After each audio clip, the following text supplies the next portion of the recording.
Hello everyone, Vivek here, and today in this video I'm going to talk about observer pattern in JavaScript.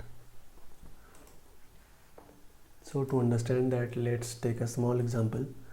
Here we have a count variable and we have two functions, and the scenario is whenever we are changing the value of this count, we want this subscriber functions to be called with the latest value of this count variable. So for that we need to have some sort of observable aka listener, which is listening to the change in the value, and whenever the value changes it will call the subscriber functions passing the latest value, right? But if you see here, we are storing a primitive value into this variable, and there is no good way that we can listen to the change in the value.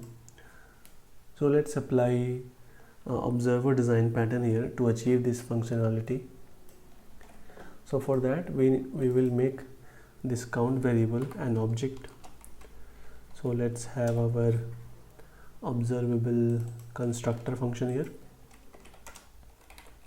and make this count an object and pass our initial value, and this will have a property called current value,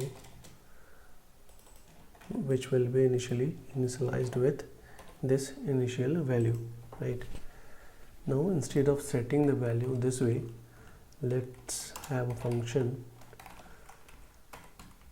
set which will set the latest value for us. So let's bring the set method here. So what our set method is doing is simply accepting a new value, and it will update the current value.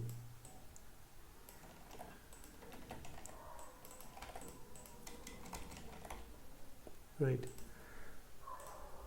Now what we could do is we could simply call these functions whenever we are setting the value, but what the observer design pattern says that have a function called subscribe and pass all your functions that you want to call whenever the value is changing as a callback to the subscribe function. So let's bring our subscribe function here. So what the subscribe function is accepting a callback. So let's call our subscribe function on this object and pass all the functions that we want to call. In our case, we want to call subscriber1 function and subscriber2 function, right? So as our subscribe function is receiving callback one by one, what the subscribe function will do, it will push all the callback into an array. So let's make that array property here. I'll name it list of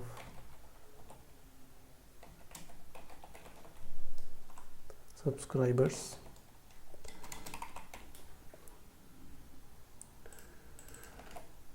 and this subscribe function will simply push all the callback into this list of subscribers array, right?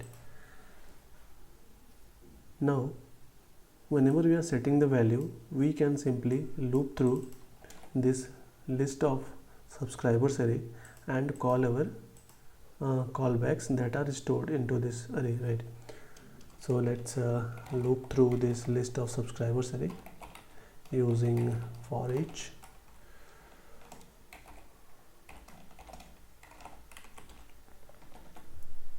and call all the functions that are stored with the current value. Great. Now let's execute this. So yeah, here you see from subscriber 1 it is printing the latest value 2, from subscriber 2 it is also printing the latest value 2. So let's understand the flow once again.